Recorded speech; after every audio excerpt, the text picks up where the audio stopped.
صاحب دماغ کی خیریت پوچھتے رہا کیجیے۔ بتایا جاتا ہے کہ ایک بکری چرانے والے انسان کے دماغ کا کمپیوٹر تیار کیا جائے تو نیو یارک شہر سے بڑا کمپیوٹر تیار کیا جا سکتا ہے۔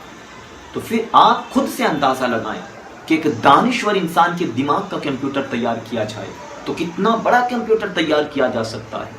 انسانی دماغ سب سے بڑا کمپیوٹر ہے۔ آخر وہ انسان کا دماغ ہی تو ہے جس نے کمپیوٹر بنایا ہے۔ کمپیوٹر ہی نہیں، اس نے تیز رفتار ٹرینیں، ان سے بھی زیادہ تیز ہوائی جہاز، ریڈیو، ٹیلی ویژن، موبائل فون اور ایسے ہی دیگر ایجادات کے ذریعے خود کو منوا لیا ہے۔ لیکن جیسے جیسے انسانی ایجادات کے استعمال کا چلن عام ہوتا چلا گیا، انسان اپنے آپ پر انحصار کم سے کم کر دیا۔ اب ہمارے پاس کپڑے دھونے کے لیے واشنگ مشین ہے، حساب کتاب کے لیے کیلکولیٹر اور کمپیوٹر ہے۔ یوں ہی نہیں، پیدل چلنے کے بجائے آج ہمارے پاس موٹر گاڑیاں ہیں، سیڑھی چڑھنے کے بجائے لفٹ ہے، وغیرہ وغیرہ۔ جتنی آسانیاں پیدا ہو رہی ہے، انسان اتنی کم مشقت کرنے لگا۔ اس کا نتیجہ یہ ہے کہ مشینوں پر ہمارا انحصار بڑھ گیا ہے اور اعضاء خراب ہونے لگے ہیں۔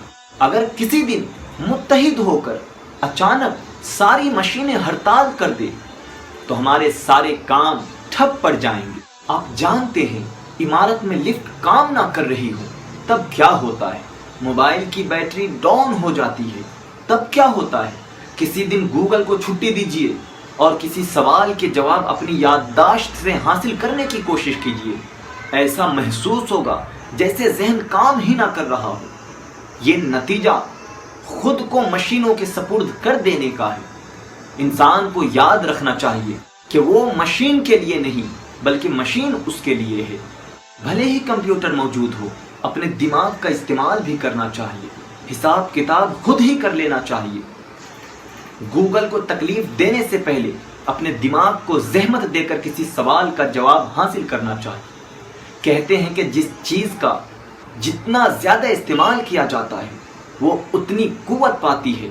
دماغ کا معاملہ بھی ایسا ہی ہے۔ اسے توانا رکھنے کے لیے اسے استعمال کرنا چاہیے۔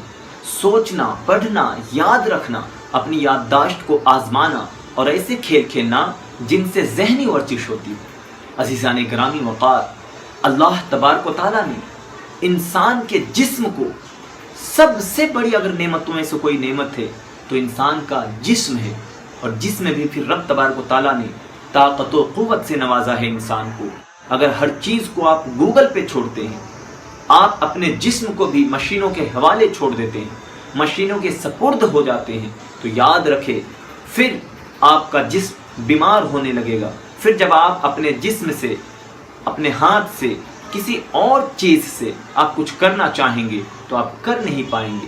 اس لیے انسان کو چاہیے کہ رب تبارک و تعالیٰ نے اتنی بڑی نعمت سے جو ہمیں نوازا ہے، اللہ تبارک و تعالیٰ کا کڑہو رہا شکر ادا کرنا چاہیے اور ہمہ وقت رب تبارک و تعالیٰ کی شکر بجا لانا چاہیے۔